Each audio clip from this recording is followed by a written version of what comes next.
I'll let you in on a little secret. Reaching your revenue goal won't change your life, but hitting your profit goal, that absolutely will. If you want to build a life first business this year, you need to create more margin, both in your finances and in your schedule. If you're ready to double down on profit generating strategies that actually work so you can work 4-day weeks, go on real vacations, or even take the summers off, you won't want to miss this.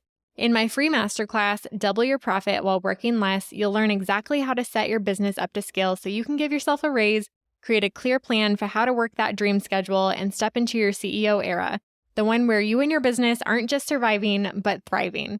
You can grab this free masterclass at www.jadeboyd.co/Double Your Profit Masterclass or go to the link in the show notes.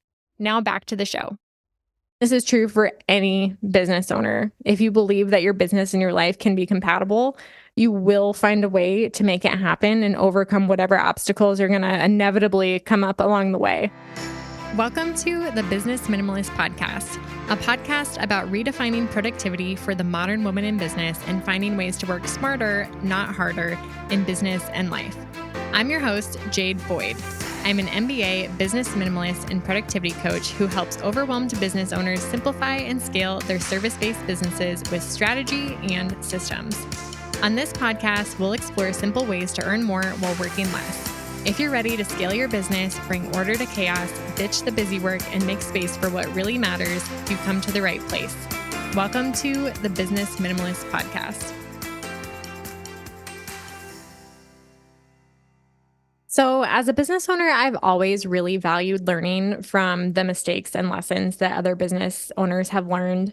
But I've actually learned by experience that there are just some lessons that you have to learn the hard way. And I talk to so many business owners on a weekly basis that feel like they're the only ones who are struggling. They're the only ones who are making mistakes. And so if the only thing that this episode helps you see is that you're not alone in that, then I think it'll be worth it. It's totally normal to have hard days and even hard seasons as a business owner. And being almost 20 weeks pregnant at the time I'm recording this, I feel like I've had more ups and downs in the past 4 months than ever before. So if you're struggling or feeling just uninspired by your business or feeling overwhelmed or feeling even a little bit apathetic about your business right now, know that it's okay and it's healthy even. Growing a business is really hard for everyone at any stage of business. And if you ever find yourself in a season where everything feels completely effortless and easy, it might be a good sign that you're not stretching yourself or that you're letting yourself be comfortable and stagnant and not growing as a business owner. And like I said, this is true for business owners at any stage. When I started my business, I think I had the expectation that I would learn how to run a business and then there would come a time when everything would feel super easy to me. But in reality, every time I level up, every time my business levels up, there's just new things. There's new challenges and new obstacles to overcome. There are certain things that get easier for sure, but there's also new challenges at every stage. And there will always be more to learn, more to explore, more to try, and more to develop in my business. And at some point, I had to make the intentional decision to start seeing that as a good thing. I read a ton of books, and last year I ended up reading 84 books. My goal was 100, but first trimester hit, and that put a damper on my goal in the fourth quarter, which was sad, but 84 is still great. And I think the average pages per book was like 350. It's what Goodreads told me, at least. So if I would have dropped some of the 500-page Court of Thorns and Roses books, then maybe I could have hit 100 anyway. But I read a lot, and roughly half the books I read last year, or half the books I read in general, are nonfiction. I love reading books about strategy, business, marketing, goal setting, productivity. But last year, I noticed that there were very few books that actually stretched me and helped me learn something new. And reading books that tell you all the things that you already know is actually really boring. I love it when I come across a book that gives me a new strategy or system or a new way of thinking about growing my business or being productive or really anything that kind of stretches me, right? That's one of the greatest joys in life and why we love learning so much. We get to keep learning and growing and exploring, and that's what makes it fun. So learning things, even if it's learning things the hard way, there's definitely a positive side to that if you choose to see it that way. So, today I want to share with you 4 business lessons that I've learned the hard way as I've grown and scaled my business in hopes that it's encouraging to you wherever you're at in your journey. And maybe you'll even be able to avoid some of the mistakes I've made along the way. Lesson number 1 is that nobody grows a business alone. I am really grateful for my business education. I had a very traditional business education, getting my bachelor's in entrepreneurship and then my MBA in marketing. And I've been able to apply a lot of what I've learned in B school to my business. But I do think that my more traditional educational background in business set me up to fail in one area, and that is that growing a business is not a solo sport, and succeeding in business school is nothing like succeeding in actual entrepreneurship and growing a small business. And yes, I had a million group projects and assignments, and would say that close to 80% of my graduate degree was group work. But let's be real, not every group member pulls their weight. And I was hell bent on being a straight A student because I'm such a perfectionist. So I often took on more than my fair share of the work to make sure things were done correctly. And it kind of felt like a solo sport anyway. My teammates actually gave me the nickname coach because I was always the one who stepped in to lead projects and coordinate the team and make sure we were meeting deadlines. And when I started a business, I didn't have a team or contractors like most business owners. It was just me doing my own thing. And in many ways, I loved that because, again, I'm a control freak and a perfectionist. But what I wish I would have learned earlier is to build community and network and lean on other business owners, even as a solopreneur. So I started out in business as a photographer, and I started in late 2019, right before Iowa winter set in, and then a global pandemic started. And I had a rough first year in business. Honestly, I am tempted to say that it doesn't even count because it feels like it didn't count. And I know that if I would have been more proactive and reaching out to more seasoned photographers for advice and mentorship on how to launch a photography business or even other small business owners in general, even in that really weird season, I would have been able to book my first paying clients and grow that photography business in that first year much, much faster. And throughout growing my business through pivoting into business and productivity coaching, this is a lesson that I've learned the hard way. It feels like multiple times, again and again and again in new ways. Like I said before, every stage of business is hard for different reasons. And having a supportive community of women in business who I can actually reach out to and trust at various different levels of support has not only changed my business and what I've been able to accomplish, but it's changed my quality of life and has just made me feel more encouraged and supported. And like I'm not alone in this. Even though I don't have employees, I do now have more contractors that I work with.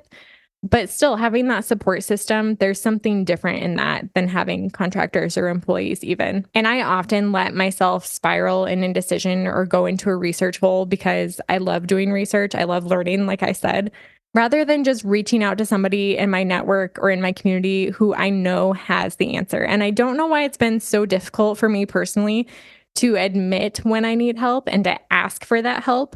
But the more I've been able to like get over myself and do that for myself and for my business, the faster I've been able to grow, the more I've learned, the more I've like personally grown as a business owner and as a leader, and the faster I've been able to overcome hurdles and make progress. So, the first lesson I have learned the hard way again and again is that nobody grows a business alone. And originally, when I was outlining this episode, I went into detail of like all of the things that I would have done differently to grow a community faster and all the things that I ended up doing and the things that have been most helpful and effective in helping me build those relationships that are real, solid relationships and people, business owners in every industry, either virtually or in person, that I can reach out to. And I decided to pull that out into a different episode. So stay tuned for that later on. But there was a lot in that, and I wanted to be as concise as possible. So moving on to lesson number 2, the second lesson that I've learned the hard way is that messy action is better than no action. So as a business coach, I do get a behind the scenes look at a lot of different businesses, and that's an honor and a privilege. I get the privilege of helping overwhelmed women navigate really messy seasons in business and life, and oftentimes have that first row seat when they are in the hardest season, when they do need to ask for help. But Most of my clients come to me at a place in their business where they're already busy and overwhelmed, and they don't have a lot of margin for new projects and new plans. But what I found with my clients and with myself is that it doesn't really matter how busy you are. What matters is how committed you are to your goals and taking imperfect action in the right direction, even if that's like a tiny baby step at a time. And I wish that I would have realized that messy action is better than perfect action sooner. It seems like something that's really obvious when you think about it, but in practice is so much more difficult. And I still struggle with perfectionism in many areas of my business and my life.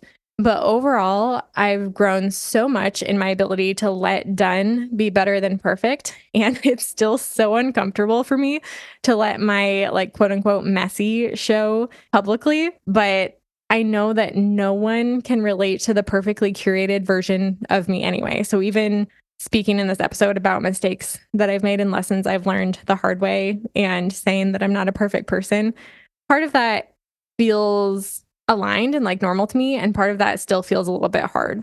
And I think the prime example of this in my business and like the biggest regret and the reason why this lesson is so prominent on my mind right now is that I'd been dreaming up a coaching program like the Business Edit, my signature group coaching program that I have now. I'd been thinking about it for over 2 years before I finally created it and launched it. And in my mind, and even out loud to my business coach, I said, there's no way that I can build this in less than 6 months. Like it's so much. There's so much that I need to like document and so many trainings that I need to create and, blah, blah, blah, blah, blah, all the excuses. And guess what? I actually built and launched it in 3 months. And it was 3 months during my first trimester in pregnancy, which were a very hard 3 months. And it's completely changed the trajectory of my business and the possibilities for this year and the possibilities for my clients and the level of resources that they're able to get from me. So even though my trainings aren't perfectly edited down, I'm still adding extra resources to my coaching portal, but it exists and it's actually helping people. And it's doing me and my clients far more good than it would have done sitting in the back of my mind for 2 more years, right? And I know that people say no one can see the imperfections that you can, but it kind of makes me roll my eyes when I hear this because I'm extraordinarily detail oriented. It's a blessing and it's a curse.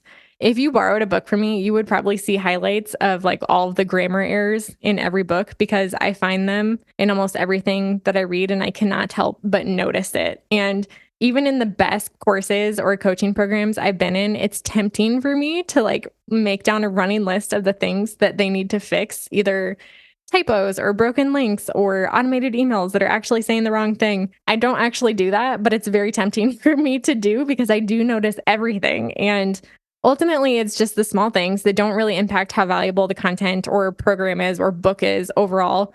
But I do notice everything. So when I release what I consider to be B plus work, I know that it's still extremely high quality, but I'm always trying to get like that perfect arbitrary A, just like I'm in B school again. And I wish that I would have launched this coaching program 2 years ago so that I could be on version 3.0 instead of version 1.0 right now. But ultimately, I'm so glad that I finally decided to take messy action in the right direction. And I know that that's going to take me so much farther in really every area of business. This is just one specific example that I've been thinking a lot about recently. But I do think the lesson of being willing to take messy action and being imperfect and just showing up and trying things and experimenting and taking risks, honestly, knowing that you don't have 100% certainty that it's going to work out, that is going to get you much, much farther than doing nothing or thinking about things or overthinking about things, which is my tendency. Okay, moving on to lesson number 3. Another lesson I've learned the hard way is that cultivating a healthy mindset will really make or break your success in business. Another reason why I was able to get over my perfectionism and take action to build and launch this group coaching program is because I hired a coach who held me accountable and called me on my BS as I worked through all the decisions that needed to be made. And I remember at one point early on, I was struggling to believe that I was making the right decision for my business. I was kind of stuck in that, like, should I do this? Should I not do this? Is this going to work out with 100% certainty? Obviously, like I just said, nothing can be 100%. So I was like waffling back and forth. And it was still early on in my pregnancy, and my coach didn't know that I was pregnant yet, but I knew. And I was already wondering if this was the right move for my business, if I wanted to take a real maternity leave and what that was going to look like. And spoiler alert, I had hired this coach because she had built a phenomenal group coaching program and recently taken a real maternity leave. And it was something we talked about before I even joined. But in that moment of indecision, when I was waffling back and forth every day between I should do this and this isn't going to work out, she challenged me with something that's really stuck with me. She basically said, "Do you believe that you can build a group coaching program that's compatible with the type of life you want to build? And if you do, you're going to make it work and you're going to figure out and problem solve along the way. But if you don't believe that, it's not going to happen." And I chewed on that for a really long time. And I remember talking to Caleb about it too. I'm like, do I believe this? Does just believing this make this true? And I'm not a woo person at all. So the idea that just believing something makes it true is not acceptable to me. But ultimately, I know that she was right. And if I can believe that I'm capable of growing my business in a way that's compatible with my lifestyle goals, and this is true for any business owner, if you believe that your business and your life can be compatible, you will find a way to make it happen and overcome whatever obstacles are going to inevitably come up along the way. And it hasn't been that long since I realized this. These are all recent mistakes or lessons I've learned the hard way, but I wouldn't have the business that I have today or the foundation for a scalable business that I have today if I didn't get my mindset right. If I didn't start believing that this was possible and I could do it, I would have stayed stuck in my indecision, waiting for that 100% guarantee forever, for at least 2 more years, probably longer. And ever since that conversation and that realization, I've just thought of more and more instances in my business where I've held myself back by having a crappy mindset, like I'm not good enough to join that program, or I'm not experienced enough to take that stage, or this is so much easier for everyone else is one of my favorite go-tos, or I can't do X until I do Y. There are just so many toxic beliefs that have held me back. And it's so easy to recognize these thoughts when other people have them, but it's much harder to break the cycle in your own mind. At least that's what I've found for myself, especially if you're not in close community or have a coach who knows you well, who can recognize and point out those patterns and those beliefs and trends as they're coming up. Another thing that I've learned about cultivating healthy beliefs as a business owner is that I am the type of person who believes it when I see it. And there's some things that just don't work like that. But going back to taking messy action in the right direction, my beliefs get upgraded the more I'm able to take risks that pay off and kind of like prove things to myself, right? So it's still January at the time I'm recording this, and I'm scheduled to guest interview on 2 very popular, at least one is top 100. I think the other one is as well, podcast this year. And I would not have believed that I was a guest worthy of a top 100 podcast until I saw it happen. And now my belief in what's possible for me has been upgraded. So that only happened because I took action and I took a risk of being rejected, and that ended up paying off. And I've been rejected from other podcasts too, so that still happens. But when it comes to cultivating a healthy mindset, I think it's really important to know what's going to work for you personally to actually change your belief and not just say that you believe it. So just thought I'd throw that little extra tidbit in there. Okay, lesson number 4 is if you can't manage stress, it will hold you back in business. Last summer, I had a very stressful week, and looking back, I can't even remember why it was stressful necessarily, but I remember posting on my Instagram stories and asking if anyone would be willing to come on my podcast and talk about managing stress as a business owner because it's something I needed to hear for myself.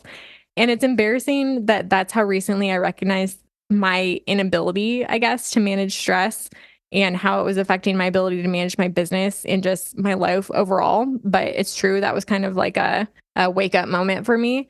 And I think stress is oftentimes praised or put up on a pedestal in American culture. Like the more stressed you are, the more important and successful you must be. But that's absolutely not my version of success. And I don't want to be the type of person who falls into stress spirals or runs around telling everybody how busy I am and how important my problems are and how overwhelming they are. That's just not the type of life that I want to live. So last fall, again, pregnancy just keeps coming into this. So sorry to sound like a broken record, but I got pregnant and I read a book called Real Food for Pregnancy, which I would highly recommend it for anyone who's expecting. But there's a chapter in the book that talks about stress management and all of the effects that stress can have on your baby's development, when you're pregnant, and what to do about it, obviously. But that was another wake up call for me that this problem wasn't just affecting me, it was affecting my business, my marriage, my developing unborn child, and probably indirectly my clients on the days when I wasn't showing up as my best self. So it's not something that's just affecting my quality of life, it's impacting everything in my life. And I wouldn't say that I deal with chronic stress, but on the days or weeks where I do feel particularly stressed, in the past, I haven't managed it well. So, in the past few months, I've done a few things to try to be better about managing stress. And again, I kind of wrote a laundry list of all the different things that I've tried and all that I've learned since I noticed this and have started focusing on it. And I'm going to pull that out into a separate episode because there's just a lot to go over there. And maybe I will bring a guest in the future to talk about managing stress. So if you're an expert in that area, feel free to shoot me an email and we can chat about what that would look like. But bottom line is that knowing and dealing with your stress is so important to make sure that you're not derailing your productivity and kind of sabotaging your own success in business or in any other part of your life. So overall, I wish that I wouldn't have had to learn these lessons the hard way. And this, again, may sound cliche, but I really do feel privileged to get to go on this entrepreneurial journey. And running a business is hard, like I said, at every stage, and it can be stressful and you do make mistakes, and it is public. Like a lot of what we're doing when it comes to content creation or social media or like online business is very public, and that can be hard and stressful. And when you do make mistakes and learn hard lessons, it can be really frustrating and it can be easy to feel like you're the only one. But I'm really grateful that this is the type of life that I'm living, because with that, again, comes so many cool opportunities to learn new things and develop as a person as I'm developing as a business owner and as a leader. And it's just a lot of fun, and I wouldn't have it any other way. So if this episode was helpful or encouraging to you, I would love your help to get this podcast into the earbuds of many more women in business this year. And a great way to do that is to share this episode or another one of your favorite episodes if you've been listening for a while with a friend, or tag me on Instagram with your favorite takeaway from this episode or whatever message resonated with you today. Like I mentioned, I'm planning my content way further in advance this year, and I'm so excited for the episodes that are coming to the podcast over the next few months. I would be beyond grateful if you could help me reach a big podcast download goal for this year by sharing this podcast with more of your business friends who need to hear what this podcast is preaching and teaching and sharing. So with that said, thank you so much for tuning in today. And until next time, Business Minimalists, take what you learned today and get 1% better this week. Thank you so much for tuning into another episode of the Business Minimalist Podcast. If you enjoyed today's episode, I'd be so grateful if you'd rate and review it on iTunes, Spotify, or wherever you're listening today. Your rating and review will help more small business owners discover helpful episodes each week. And don't forget to check out the show notes for the tools and resources mentioned in today's episode, because good ideas don't grow businesses, action does. And if you want more business minimalist tips and resources, head on over to Instagram and follow me at jadeboyd.co. I'd love to hear what you took away from today's episode. I'll see you next time on the Business Minimalist Podcast.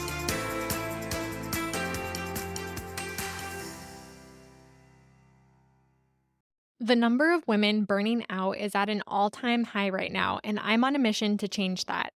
If you're a service provider who's feeling overwhelmed, overworked, and underpaid, don't let another year go by staying stuck.